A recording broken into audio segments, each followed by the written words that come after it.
علیکم ورحمۃ اللہ وبرکاتہ۔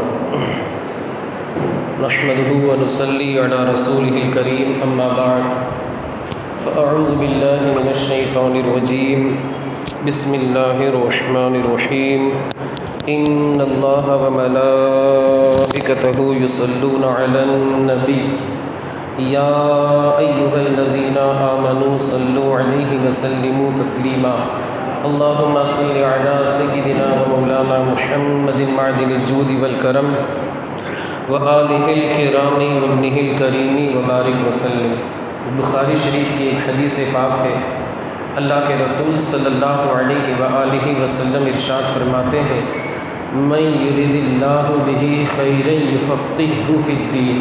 اللہ تعالیٰ اپنے جس بندے کے ساتھ بھلائی کا ارادہ فرماتا ہے تو اسے دین کا فقیہ بناتا ہے، دین کا عالم بناتا ہے، دین کو سمجھنے والا بناتا ہے۔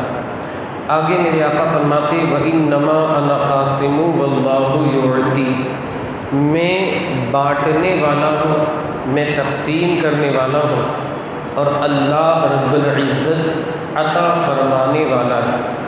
حضور اعلیٰ حضرت کسی کے ترجمانی کرتے ہوئے فرماتے ہیں، نعمتیں بانٹتا جس سمت وہ ذیشان گیا، ساتھ ہی منشی رحمت کا قلم دان گیا، اور تم پر میرے آقا کی عنایت نہ سہی، بے دینوں کلمہ پڑھانے کا بھی احسان گیا۔ اور ایک دوسرے مقام پر فرماتے ہیں، رب ہے معطی یہ ہے قاسم، یعنی رب عطا فرمانے والا ہے اور حضور تقسیم فرمانے والے۔ رب ہے معطی یہ ہے قاسم، رزق اس کا ہے کھلاتے یہ ہے۔ حضور صلی اللہ علیہ وسلم کی شان اس طریقے سے بیان کرتے ہیں، اور ایک اور مقام پر فرماتے ہیں کہ مالک کونین ہیں گو پاس کچھ رکھتے نہیں، دونوں جہاں کی نعمتیں ہیں ان کے خالی ہاتھوں میں۔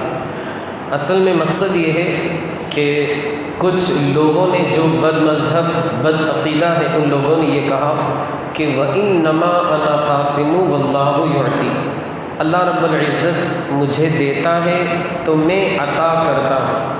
اہل سنت و جماعت نے اس سے یہ مراد لیا کہ ساری چیزیں اللہ رب العزت اپنے نبی کو دیتا ہے تو اپنے نبی مصطفیٰ کریم صلی اللہ علیہ وسلم اسے تقسیم فرماتے ہیں، مگر کچھ دل کے جو روگی ہیں، دل کے مریض، جن کے دلوں میں چور بیٹھا ہوا ہے، یا جن کے دلوں میں عبداللہ بن ابی منافق بیٹھا ہوا ہے، ان لوگوں نے یہ ترجمہ کیا اور یہ اسے مقید کر دیا کہ حضور صلی اللہ علیہ وسلم کو اللہ علم عطا فرماتا ہے اور حضور صرف علم تقسیم کرتے، دوسری چیزیں نعمتیں جو ہے اس کی یہاں پر صراحت نہیں ہے، اس کا ذکر نہیں، یعنی حضور صرف علم بانٹنے والے ہیں، دوسری چیزیں بانٹنے والے نہیں ہیں، معاذ اللہ۔ یہ جس کے دل میں حضور سے بغض ہوگا وہی کہے گا، جو عاشق رسول ہوگا تو وہ تو مچل کر کے یہی کہے گا، نعمتیں بانٹتا جس سمت وہ ذیشان گیا۔ جو عاشق ہوگا وہ یہ کہے گا، اور جس کے دل میں مرض ہوگا، نفاق ہوگا، بغض ہوگا، عداوت ہوگی، دشمنی ہوگی، حضور سے وہ دشمنی رکھنے والا ہوگا، وہ کہے گا کہ صرف علم بانٹتے باقی چیزیں نہیں بانٹتے۔ ہم تو الحمدللہ ہم رسول اللہ کے، جنت رسول اللہ کی، ہمارا تو الحمدللہ یہ دعویٰ ہے، ہمارا حضرت کے ماننے والے۔ آپ دیکھیں اللہ عطا فرماتا ہے، شارحین حدیث فرماتے ہیں، جو اس کا ایکسپلینیشن کرنے والے ایکسپلینرز جنہیں کہا جا سکتا ہے، وہ کیا فرماتے ہیں کہ اگر آپ اس حدیث پاک میں یہ مانیں انما انا قاسم واللہ یعطی، کہ اللہ رب العزت مجھے دیتا ہے میں عطا کرتا ہوں، اگر آپ یہ کہیں کہ اللہ صرف علم دیتا ہے تو حضور علم بانٹتے ہیں، تو اس میں اگر آپ یہ سمجھیں، یہ سوچیں کہ اللہ صرف علم دیتا ہے اور حضور صرف علم بانٹتے ہیں، تو اللہ کی شان اس میں گھٹ رہی ہے کہ نہیں؟ حالانکہ اللہ ہر چیز دیتا ہے۔ میری بات کو آپ سمجھنے کی کوشش کریں، اگر ہم اس حدیث پاک کا ترجمہ یہ کریں، جو دل کے نفاق رکھنے والے دل کے اندر جیسا کہ وہ کرتے کہ اللہ صرف علم دیتا ہے اور حضور صرف علم تقسیم کرتے ہیں، اللہ کی شان اس میں گھٹ رہی یا نہیں گھٹ رہی؟ اللہ تو ہر چیز دیتا ہے، وہ رزق دیتا ہے، وہ پانی دیتا ہے، وہ کائنات کی ہر چیز اللہ عطا کرتا ہے۔ اب اگر آپ یہ کہیں کہ اللہ صرف علم دیتا ہے، حضور صرف علم بانٹتے ہیں، تو یہ اللہ کی شان کو گھٹانا ہوگا۔ وہ کہا جاتا ہے نا کہ عقل ہوتی تو خدا سے نہ لڑائی لیتے، یہ گھٹائیں اسے منظور بڑھانا تیرا، خدا جب دین لیتا ہے تو عقل بھی چھین لیتا ہے۔ اللہ رب العزت جب دین لے لیتا ہے تو ان کی عقل کام نہیں کرتی، دیکھتے نہیں کہ آگے کیا ہوگا۔ حضور کی شان کو گھٹانے کے لیے معاذ اللہ، حالانکہ حضور کی شان گھٹنے والی نہیں بلکہ ان کی شان تو اور بلند ہوگی۔ وَرَفَعْنَا لَكَ ذِكْرَكَ، ہم نے آپ کے ذکر کو بلند کیا، صبح قیامت تک بلند ہوتا رہے گا۔ مگر یہ بے دین بد مذہب حضور کی شان گھٹانے کے لیے گئے، معاذ اللہ ان لوگوں نے اللہ کی شان کو گھٹا دیا اور دین سے نکل گئے۔ خیر، تو ہمارا موقف اہل سنت و جماعت کا یہ ہے کہ اللہ رب العزت اپنے نبی کو ساری چیز عطا فرمانے والا ہے اور حضور صلی اللہ علیہ وسلم بانٹنے والے ہیں۔ آپ اس حدیث پاک میں دیکھیں، علم دین کی فضیلت ثابت ہوتی ہے۔ اللہ جس کے ساتھ بھلائی کا ارادہ فرماتا ہے اس سے دین کی سمجھ عطا فرماتا ہے، اس سے علم دین کی اہمیت کا اندازہ ہوتا ہے۔ ایک حدیث پاک کے طویل حدیث میں آپ کو بتا دوں، اللہ کے رسول صلی اللہ علیہ وسلم کے ایک صحابی جن کا نام ابو درداء تھا، نام سنا ہوگا۔ ایک صحابی رسول ان کے پاس آئے دمشق، پہلے تو یہ مدینۃ الرسول میں تھے، یعنی یہ صحابی جن کو پوچھنا تھا، یہ مدینۃ الرسول سے سفر کر کے دمشق جو کہ سیریا کے اندر ایک جگہ ہے، دمشق ایک وہ ہے ڈسٹرکٹ ہے، وہاں پر جامع مسجد بھی آپ نے نام سنا ہوگا، وہاں پر گئے دمشق کی جامع مسجد کے اندر حضرت ابو درداء کے پاس پہنچے۔ حضرت ابو درداء سے مسجد کے اندر ملاقات ہو گئی، پوچھا، کہا سلام دعا وغیرہ کے بعد، اے ابو درداء میں آپ کے پاس مدینۃ الرسول سے آیا ہوں، یعنی اللہ کے رسول صلی اللہ علیہ وسلم کا جو شہر ہے مدینۃ الرسول، شہر نبی، تیری گلیوں کا روزہ ہی کچھ ایسا ہے، خلد بھی ہے، مشتاق زیارت، چہرہ ہی کچھ ایسا ہے، جلوہ ہی کچھ ایسا ہے۔ ایک حدیث کے لیے آیا ہوں، بس مجھے پتہ چلا کہ آپ اس حدیث کو رسول اللہ سے بیان کرتے ہیں، میرا اس کے علاوہ اور کوئی مقصد نہیں ہے، صرف اور صرف حدیث سنی اور یہ پتہ چلا کہ اس حدیث کو بیان کرنے والے ابو درداء ہیں۔ شوق ہوا، میں دور دراز کا سفر طے کر کے آپ کے پاس تقریباً 1000 کلومیٹر کی دوری کا فاصلہ، آپ سرچ بھی کر سکتے ہیں تو آپ کو پتہ چلے گا کہ کتنا ڈسٹینس ہے، what is distance between Madina Sharif and Syria, یا دمشق آپ لکھ سکتے ہیں تو آپ کو پتہ چلے گا 1000 کلومیٹر کا جواب آئے۔ میں مدینۃ الرسول سے مجھے پتہ چلا کہ ایک حدیث پاک آپ رسول اللہ سے سن کر کے بیان کرتے ہیں، اور میں اس کے علاوہ دنیاوی مقصد کے لیے نہیں آیا، صرف اور صرف علم حاصل کرنے کے لیے آیا۔ حالانکہ حدیث انہوں نے سن لی تھی، لیکن انہوں نے سوچا کہ میں اس ذات کی زیارت کر لوں جنہوں نے خود بنفس نفیس رسول اللہ سے سنا ہے۔ ایک تو انہوں نے حدیث سنی اور ان کو کہا کہ بھائی فلاں بیان کرتے فلاں صحابی، یہ ہو گیا دو واسطے۔ جیسے ایک بندے نے کہا کہ یہ حدیث ہے جسے حضرت ابو درداء بیان کرتے، دو واسطے ہوئے، یعنی یہ بیان کرنے والے، ایک ابو درداء پھر رسول اللہ، 3 واسطے ہوئے یہاں پر۔ انہوں نے یہ سوچا کہ میں ڈائریکٹ حضرت ابو درداء کے پاس چلا جاؤں اور حدیث سنوں تاکہ ایک ہی واسطہ رہے رسول اللہ اور میرے درمیان۔ سمجھ گئے ہوں گے؟ ابو درداء کے پاس آئے، عرض کی کہ ایک مقصد ہے، بس میں سننا چاہتا ہوں وہ زبان یا وہ کان دیکھنا چاہتا ہوں جن کانوں نے رسول اللہ کے رس گھولنے والے کلمات پڑھے تھے۔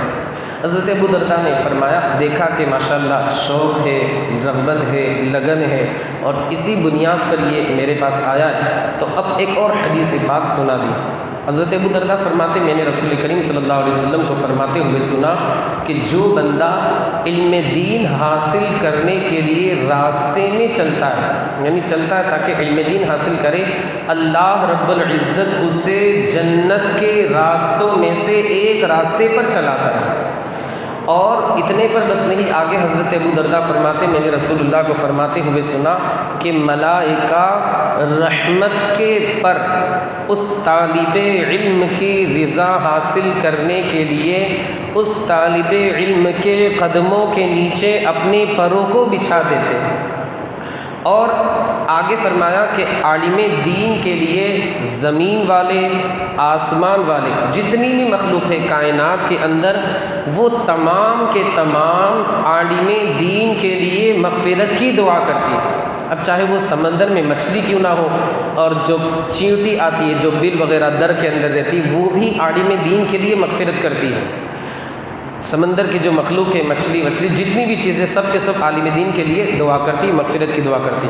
اور عالم دین کی فضیلت عابد کے اوپر، یعنی جو صرف عبادت کرتا ہے، عالم نہیں ہے، بے پڑھا لکھا ہے، صرف عبادت کرتا ہے، تو عالم دین کی فضیلت عابد کے اوپر ایسے ہی ہے جیسے 14ویں رات کے چاند کی فضیلت تمام ستاروں کے اوپر ہے۔ 14ویں رات کا چاند افضل ہے یا ستارے افضل ہے؟ ظاہر سی بات ہے 14ویں رات کا چاند افضل اس لیے کہ اس سے تشبیہ دی گئی رسول اللہ، اور ویسے بھی اس کی روشنی ستاروں کے مقابلے میں زیادہ ہوتی ہے۔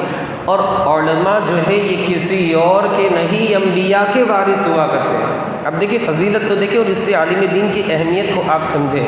اور انبیاء جو ہے وہ دینار اور درہم یعنی مال و دولت کو ورثے میں نہیں چھوڑتے، بلکہ وہ تو علم کو چھوڑتے ہیں۔ تو جس بندے نے علم کو حاصل کیا اس نے کامل حصہ حاصل کیا، اس نے کامل ایک پارٹ جو ہوتا ہے، حصہ ہوتا ہے، اس نے کامل حصہ اس نے بندے نے حاصل کر لیا، اسے حاصل ہو گیا۔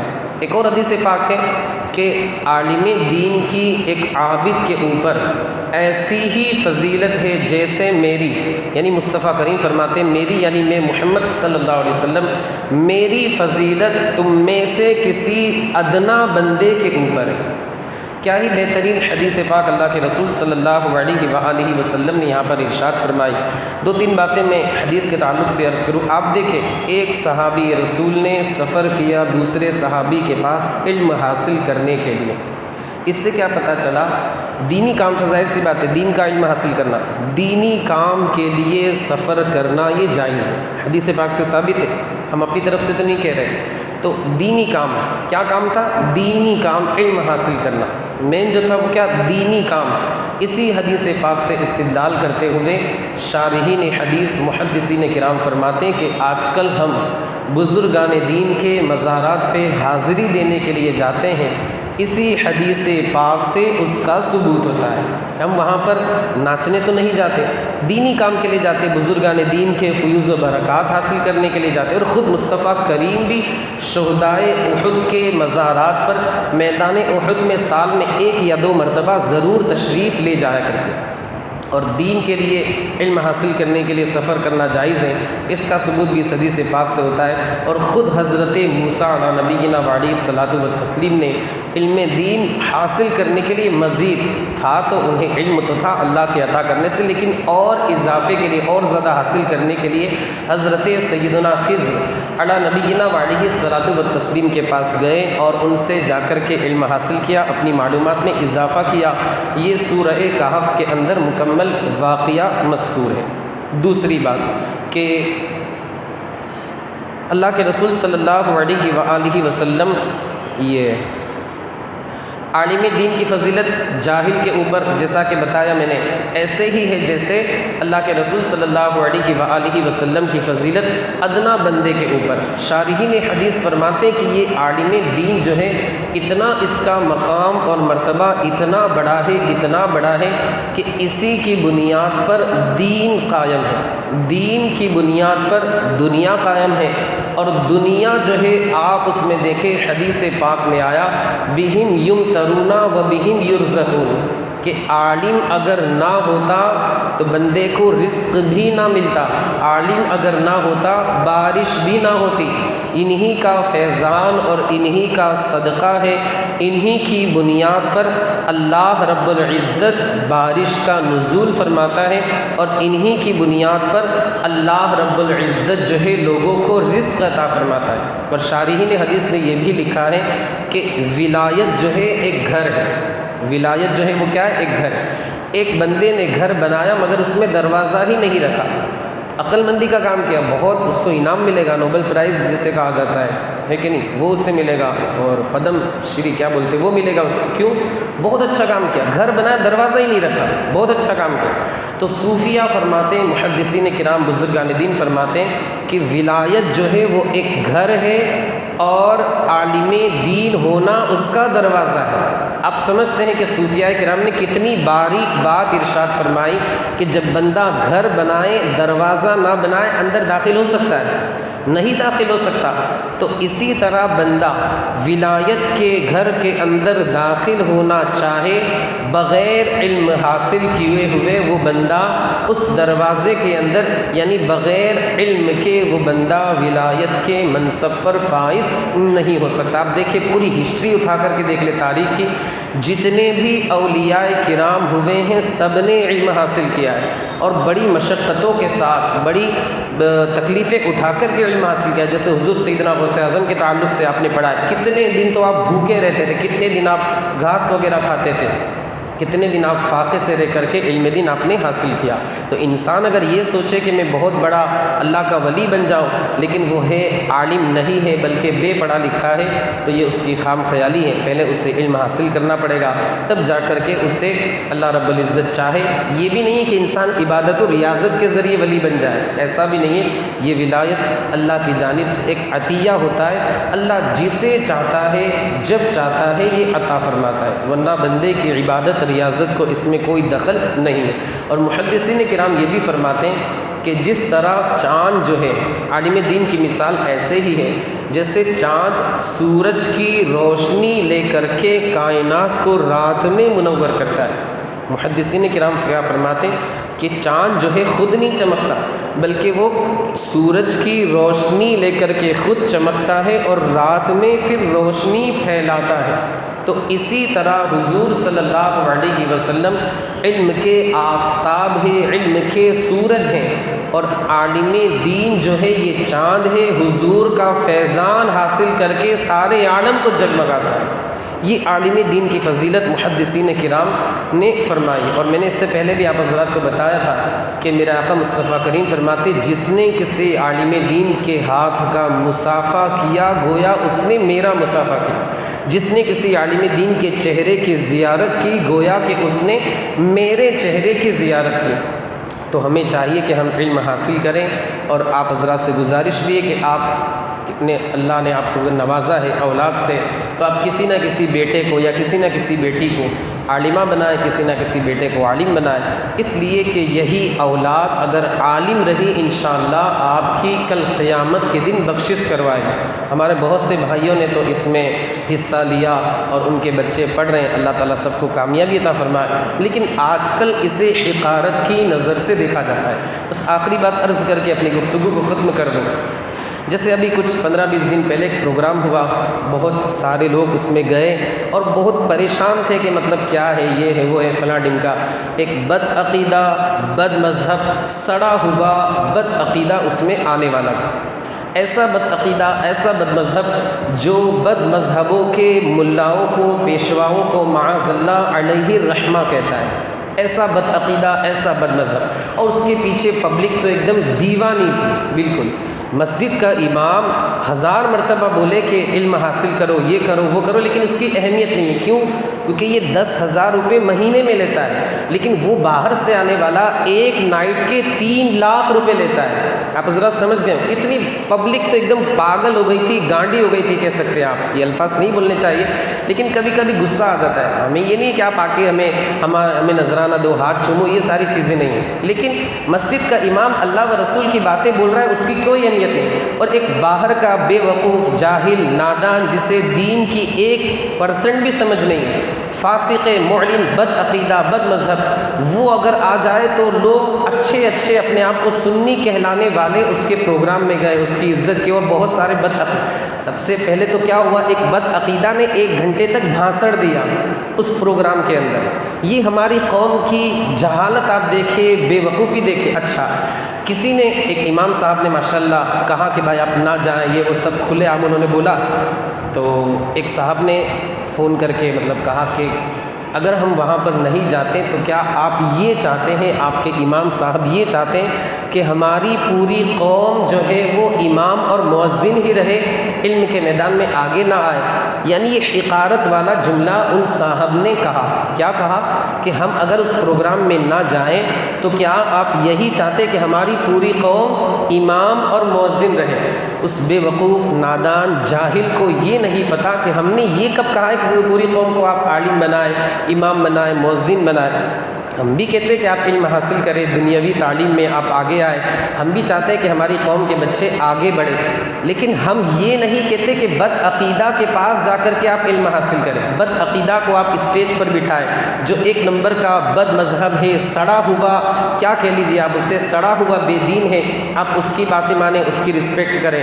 ہم یہ نہیں کہتے. آپ آؤ، اور ویسے بھی آپ کو اتنی ہی فکر ہوتی تو آپ کی خود کی اسکول ہوتی. تم تو خود محتاج ہو دوسروں کے اسکول میں جانے کے، دوسرے کے کالجز. اتنی بڑی میجورٹی ہے، اتنی بڑی جماعت ہے، اتنی ساری آپ کے پاس پبلک ہے، مگر ایک بھی اسکول ہے، ایک بھی کالج ہے، 0 سناٹا، کچھ نہیں. نتیجہ کیا ہوتا ہے؟ ہماری بچیاں، ہماری قوم کی بیٹیاں غیروں کے ساتھ بھاگ رہی ہیں، مرتد ہو رہی ہیں. علم حاصل کرنے کا، ہمارے بچوں کو آگے بڑھانے کا اتنا ہی شوق ہوتا، دم ہوتا تو خود کا اسکول قائم کرتے. آج آپ تاریخ اٹھا کے دیکھیں، 50 سال 60 سال سے یہاں پر آبادی ہے، مگر ایک بھی اسکول ہے ہمارا ہے تو وہ بھی غیروں کا ہے. مطلب تم نے کیا کیا؟ ایک پروگرام رکھنے پر اتنے پریشان پاگل ہو گئے کہ نہیں اس میں جانا ضروری ہے، وہ آئے گا، یہ کرے گا، وہ کرے گا. ماں باپ کے اوپر بہت اچھا بولتا ہے یہ امام صاحب، ماں باپ کے اوپر بولتے بولتے تھک گئے، اس کی کوئی اہمیت نہیں. لیکن ایک جاہل، بے وقوف، فاسق، بد عقیدہ، بد مذہب، بد دین، وہ پتہ نہیں رلانے والے کیا 2-4 جملے بول دیتا ہے، ہر جگہ اس کا وہی چلتا ہے، ایک ہی اسٹوریز ہر جگہ اس کی چلتی ہے. نہیں تو وہ آیا 3.5 لاکھ کا آدمی ہے بھائی، اس کی بات ہم مانیں گے تو پاگل کی طرح اس کے پیچھے بھاگیں گے. میری یہی گزارش ہے کہ بد عقیدہ کے پروگرام میں جانا حرام ہے، حرام ہے، حرام ہے. عالم دین کی اہمیت کو ان بے وقوفوں نے، ان گدھوں نے جانا ہی نہیں کہ حقارت سے کہ ہم پوری قوم کو امام اور مؤذن بنا دیں گے. تو میں آج بھی کہتا ہوں، اور یہ ریکارڈ بھی ہے، انشاءاللہ یوٹیوب پہ اپلوڈ بھی ہوگا اور سارے لوگوں تک پہنچے. میں تو چاہتا ہوں، میں ڈرتا بھی نہیں الحمدللہ. میں سیٹ صاحب لوگوں کے سامنے جا کر کے سلام کروں الحمدللہ، یہ میری عادت نہیں ہے. امام حسین الحمدللہ میں فخر سے نہیں کہتا، لیکن یہ مجھے ایک نسبت حاصل ہے امام حسین کے در کا. میں ادنا سا غلام ہوں الحمدللہ. ہم خودداری کی کوشش کرتے، خوددار رہنے کی کوشش کرتے ہیں. آپ یاد رکھیں، آپ برا مت مانیے گا، لیکن جب اس طریقے کی باتیں آتی ہے تو پھر بولنا پڑتا ہے. یہ آپ یہ نہ سمجھے کہ میں اپنے دل کی بھڑاس نکال رہا ہوں. بس میں یہ عرض کرنا چاہتا ہوں کہ عالم دین کی اہمیت کو ان بے وقوفوں نے سمجھا ہی نہیں. اور یاد رکھیں، کل قیامت کے دن لوگ علماء کرام کو اپنے تعلقات یاد دلائیں. اگر کسی نے عالم دین کو وضو کے لیے پانی لا کر کے دیا ہوگا، وہ آ کر کے کہے گا عالم صاحب، مولانا صاحب، امام صاحب، میں نے آپ کو کل دنیا میں وضو کے لیے پانی لا کر کے دیا تھا، میری گاڑی آج پھنسی ہوئی ہے. عالم دین اس پر رحم کرے گا، اس کا ہاتھ پکڑ کر کے اسے جنت میں داخل کر دے. تو یہ عالم دین کو آپ دنیا میں کچھ اہمیت نہیں دے رہے. ارے یہ 10,000 والا امام، یہ مولوی، اس کو کچھ نہیں آتا. اور ایسا بھی نہیں ہے کہ سارے ہی ایسے ہوتے جن کو کچھ نہیں آتا. الحمدللہ انگلش وغیرہ کی بات کریں تو بہت سارے علماء کرام ان بے وقوفوں سے زیادہ جانتے ہیں. الحمدللہ ایسا ہوتا ہے، اور ٹاپ کرتے ہیں، ان سے زیادہ جانتے ہیں اور ٹاپ وغیرہ کرتے ہیں. دنیا کی جو لائن ہے اس میں بھی، دنیاوی تعلیم کے معاملے میں بھی. تو یہ عالم دین کی اہمیت ہے. بلکہ حدیث پاک میں تو یہ بھی فرمایا گیا، آخری بات عرض کر کے اپنی گفتگو کو ختم کر دوں، کہ کل اگر جنت میں جنتیوں سے کہا جائے گا کہ مانگو، تم کیا مانگتے ہو، تو اس وقت بھی جاہلوں کو، بے وقوفوں کو پتہ نہیں ہوگا کہ ہم کیا مانگیں. اس وقت بھی یہ لوگ علماء کی بارگاہ میں آئیں گے اور کہیں گے کہ ہمیں بتاؤ ہم کیا مانگیں، ہمیں کچھ پتہ ہی نہیں کہ کیا مانگنا چاہیے، کیا نہیں مانگنا چاہیے. آپ دیکھیں جنت میں بھی انسان جانے کے بعد عالم دین سے اس کو چھٹکارا نہیں ہے، وہاں پر بھی اسے عالم دین کا دامن تھامنا پڑے گا، سہارا لینا پڑے گا. اور کل قیامت کے دن نور کے منبر پر کچھ مخلوق کو نورانی طریقے سے بالکل استقبال کرتے ہوئے عزت افزائی کے ساتھ نور کے منبر پر رکھا ہوا. لوگ کہیں گے یہ انبیاء کی جماعت ہے، کچھ لوگ کہیں گے شہیدوں کی جماعت، کچھ لوگ کہیں گے اولیاء کی جماعت. اعلان ہوگا، خبردار خبردار سنو، یہ کوئی اور نہیں، مصطفیٰ کی جماعت کے علماء، مصطفیٰ کی جماعت کے عالم دین حضرات ہیں. انہوں نے علم حاصل کیا، اس کو پھیلایا.